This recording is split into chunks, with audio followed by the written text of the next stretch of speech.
பயந்தவனுக்கு தினம் தினம் சாவு, பயப்படாதவனுக்கு துணிந்தவனுக்கு ஒரு நாள் தான் சாவு என்கின்ற இந்த வசனம் அன்பா, அகங்காரமா என்று ஒரு கேள்வி. அதே மாதிரி என் வாழ்க்கையில் ஒவ்வொரு நொடியும், ஒவ்வொரு மணித்துளிகளும், ஒவ்வொரு நாளும் நான் செதுக்கியதே அப்படின்னு ஒரு வசனம் பேசினா, அது அகங்காரமா, அன்பா அப்படின்னு ஒரு கேள்வி இன்னைக்கு டிஸ்கஸ் பண்ணிட்டு இருக்கோம்.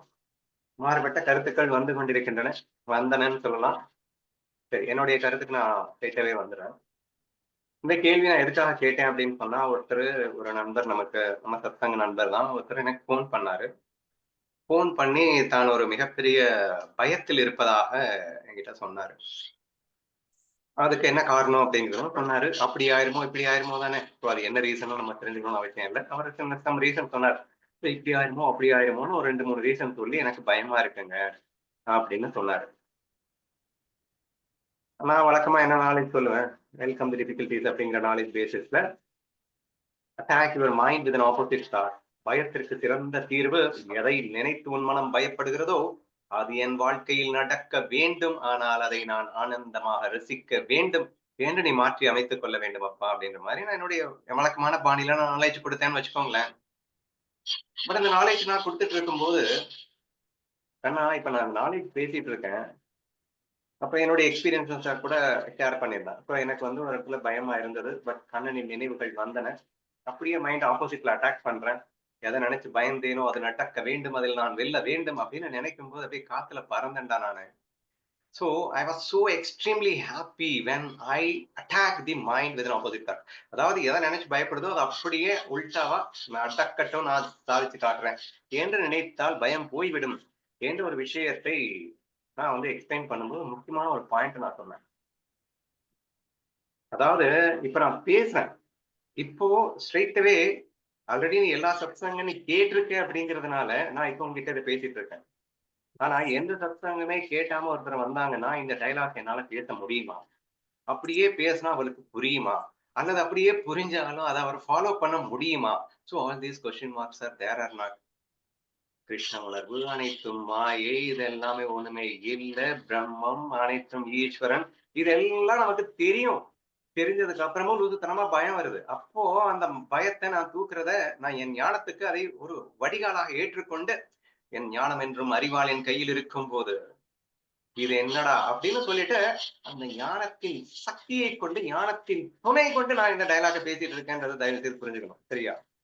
அப்போ நான் சொல்ற இந்த டயலாக்ஸ் எல்லாமே ஞானத்தின் துணை இல்லாமல், என் கருணை கண்ணனின் கருணை இல்லாமல், பக்தி இல்லாமல் நான் இந்த டயலாக்க பேசினேன் அப்படின்னா கண்டிப்பா அது அகங்காரமாகத்தான் முடியும் என்பதை புரிந்து கொள்ள வேண்டும் அப்படின்னு சொல்லி நான் எக்ஸ்பிளைன் பண்ணிட்டு இருந்தேன்.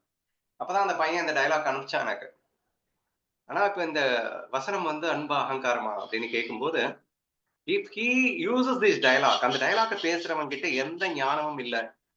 ஆனாலும் அந்த டயலாக்க பேசினான் அப்படின்னு சொன்னா, அவன் 100% அகங்காரத்துல தான் பேசியிருக்கான்னு முடிவு பண்ணிக்கோ. But if he has a sufficient spiritual knowledge இருக்கு. இந்த உலகம் அனித்தியம்னு இருக்கு. முழுமையான எல்லாமே மாயைன்னு புரிஞ்சிருக்கு. இது எல்லாமே அனைவரும் விளையாட்டுக்காக விளையாடிக் கொண்டிருக்கிறோம்னு தெரிஞ்சிருக்கு. மாயா பிரின்சிபிள்ல இருந்து எல்லாமே தெரிஞ்சிருக்கு அப்படின்னா, அந்த பயம் வரும்போது லூசுத்தனமா இந்த பயத்தோட செத்து செத்து வாழ்றதுக்கு நாம வந்து ஒரே நாள், அதாவது தைரியமாக தான் ஒரு நாள் தானே சாவு என்ற அந்த டயலாக் வந்து பேச முடியும். அந்த பேசினாலும் அது உண்மைதான். சத்தியம் தான், யாரும் இல்லைன்னு சொன்னா. அந்த சத்தியத்தை யாரு 100% ஒபே பண்ண முடியும், ஃபாலோ பண்ண முடியும்னு ஒண்ணு இருக்கு இல்லையா? டயலாக்க கேட்டவொடனே நாங்களும் பேசிடலாம். But will it work? ஏன்னா அத அனுப்பிச்சுட்டு அவன் சொன்னான், "அண்ணா நான் பயத்துல இருக்கும்போது இந்த டயலாக்க கேட்டேன். அப்படியே கேட்டவுடனே கப்புன்னு ஒரு ஃபீல் வந்தது. நாட் ஈவன் 1 ஹவர் கூட நிலைக்கல. மறுபடியும் பயம் தொத்திக்குதுண்ணா" அப்படின்னான்.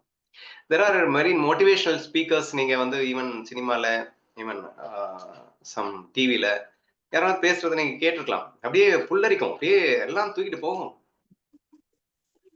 அதாவது அவன் பேசும்போது எல்லாமே எல்லாம் அவ்வளவுதான்டா அப்படின்னு தோணும். அவன் பேசி முடிச்சுட்டு கரெக்ட்டா அந்த டயலாக்க கேட்டு முடிச்சு 1 ஹவர் 2 ஹவர் கழிச்சு பார்த்தீங்கன்னா, பேக் டூ பழைய மைண்ட் செட்ல இருப்பீங்க.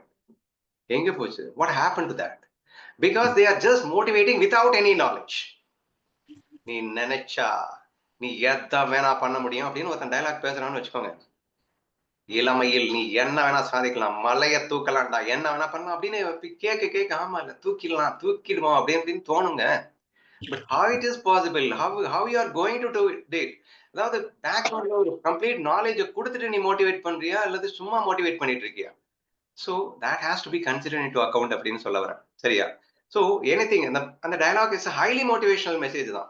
அதாவது பயந்தவனுக்கு தினம் தினம் சாவு, பயப்படாதவனுக்கு ஒரே நாள் சாவு, எப்ப வேணா வந்துட்டு போகுது அப்படின்னா அந்த கேட்கும்போது பயங்கரமான மோட்டிவேஷன் வருது அப்படின்னா, but that alone cannot be the motivation because அது லாங் லாஸ்டிங்கா இருக்காதுங்க. But we must have a strong spiritual background. அந்த நாலேஜை வச்சுக்கிட்டு நீ இந்த டயலாக பேசினா மட்டும்தான் அது அன்பாக இருக்க முடியுமே தவிர வித்தவுட் எனி நாலேஜ் அந்த டயலாக் பேசினா அது அன்பாக இருக்க முடியாது. அது உன்னை நீ ஏமாற்றிக் கொள்ளுகின்ற செயலாகத்தான் இருக்க முடியும் அப்படிங்கிறத மட்டும் தெளிவா புரிஞ்சுக்கோங்க. ஏன்னா அகங்காரத்திலையும் பேசலாமா அப்படின்னா அகங்காரமே இருக்க எல்லாத்தையுமே ஏமாத்திட்டு தானே இருக்கு. அப்போ பயத்தில் இருந்து கொண்டே நான் பயப்படவில்லை என்று சொல்லுவதும் அகங்காரம் அல்லவா என்றெல்லாம் பார்க்கும்போது அகங்காரம் இல்லாத இடத்தில் மட்டும்தான் பயமே இருக்க முடியும். பட் ஆனால் இவன் தன்னை ஏமாற்றிக் கொண்டு பயத்தில் இருந்து கொண்டு சரி அகங்காரத்தில் இருந்து கொண்டு எனக்கு பயமில்லை என்று பேசவும் முடியும் என்ற விஷயத்தை நீங்கள் புரிந்து கொள்ள வேண்டும் என்பது அந்த ஃபர்ஸ்ட் கொஸ்டினுக்கான ஆன்சர். இனி நெக்ஸ்ட் கொஸ்டின். என் வாழ்வின் ஒவ்வொரு நொடியையும் ஒவ்வொரு மணி துளிகளையும் நானே செதுக்கியதா அப்படின்னு சொல்லி ஒரு டயலாக் பேசும்போது I am approaching this in the two different categories.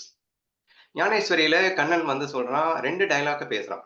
ஒரு அத்தியாயத்துல பேசுறான், நான் சூரியனை போல் நிமித்த மாத்திரமாக இருக்கின்றேன், இங்கே நீ செய்யும் செயல்களுக்கு எல்லளவும் நான் காரணம் அல்ல, நீ செய்யும் செயல்கள் அனைத்துக்கும் நீயே காரணம் அப்படிங்கிறான். அப்போ கிட்டத்தட்ட அந்த டயலாக் வருதுன்னு வச்சுக்கோங்களேன். உன்னுடைய வாழ்க்கையின் ஒவ்வொரு துளியை மணித்துளியையும் நீ தாண்டா செதுக்குற, உனக்கு நடக்கிற எல்லா நல்லதுக்கும் கெட்டதுக்கும் நீயே தாண்டா காரணம், நான் காரணமே இல்லடா அப்படின்னு ஈஸ்வரன் சொல்லியிருக்கான். சரியா? கிட்டத்தட்ட இந்த டயலாக் அதோட ஒத்து வர மாதிரி இருக்கு அப்படிங்கிற மாதிரி புரிஞ்சுப்பாங்க. இனி நெக்ஸ்ட் டயலாக்கும் பேசியிருக்காங்க. டேய் எல்லாம் நீ அதாவது யுத்தத்துல நீ நிமித்த மாத்திரமாக நில், இப்போரில் அத்தனை பேரையும் நான் ஏற்கனவே வதம் செய்து விட்டேன், அனைத்தையும் நானே செய்கின்றேன், பேரை மட்டும் நீ வாங்கி பெயரையும் புகழையும் நீ எடுத்துட்டு போடா, இங்க எல்லாம் நான் பண்றேன் என்று கண்ணன் வசனத்தை பேசியிருக்கான் அப்படிங்கிறதையும் நம்ம பார்க்க வேண்டியது இருக்கு.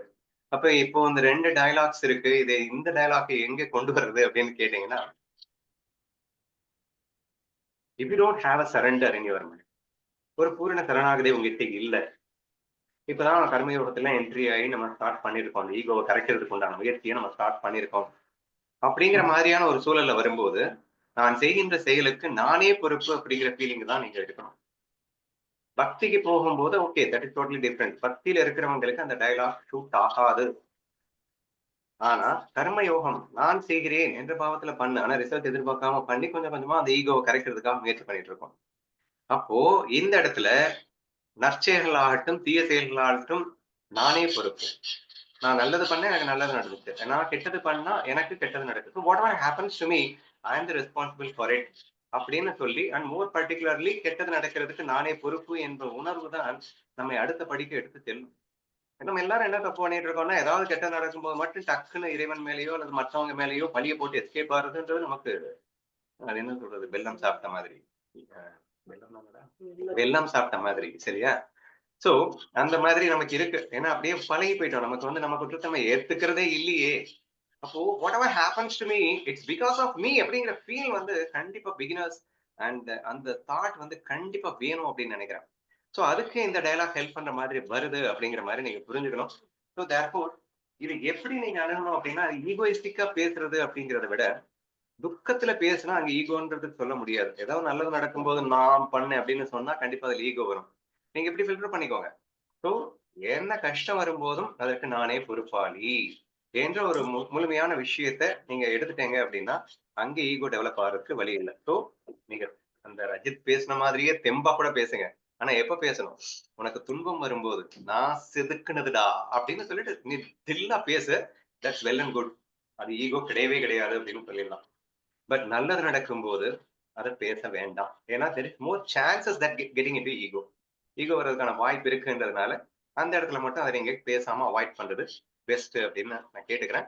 But apart from that if you have God surrender, உங்களுக்கு பக்தி வந்துருச்சு அப்படின்னாலோ அல்லது ஞானம் அப்படிங்கிற அந்த நிலையிலும் கூட நான் எனக்கு தெரிஞ்ச கர்மயோகத்துல மட்டும்தான் மேபி இதுல வரும்னு நினைக்கிறேன். ஏன் ஞான நிலையில இவன் நானே ஜீவன், நானே ஈஸ்வரன், நானே பரபிரம்மம் என்று உணர்ந்தவன் ஞான யோகி இல்லையா? அப்போ அந்த நிலையில இருக்கும்போதும் கூட, ஜீவன் என்ன செய்ய முடியும்? நினைக்க தான் முடியும். ஈஸ்வரன் தான் எல்லாத்தையும் செய்றான்றது அவனுக்கு தெரியும். நான் செதுக்குனதுடா. அப்ப நான் நினைச்சது ஏத்த மாரி தான் அவன் செதுக்கிட்டு இருக்கான்.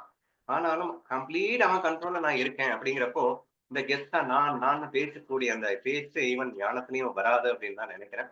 இன்ஃபாக்ட் அவன் அனைத்தும் ஒன்றாக காணும்போது, அந்த நான்ற ஃபீலிங்கே அங்க இருக்காது அப்படிங்கிறதுனால வரல. பட் இது வந்து டோட்டலி அஞ்ஞானம், அறியாமைன்னு சொல்றதுக்கு இல்ல.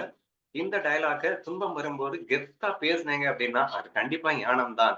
எந்த ஒரு விஷயத்தை மட்டும் அந்த டயலாக்ல இருந்து நம்ம எடுத்துக்கலாம் அப்படிங்கிறது 2வது கேள்விக்கான என்னுடைய பதில்.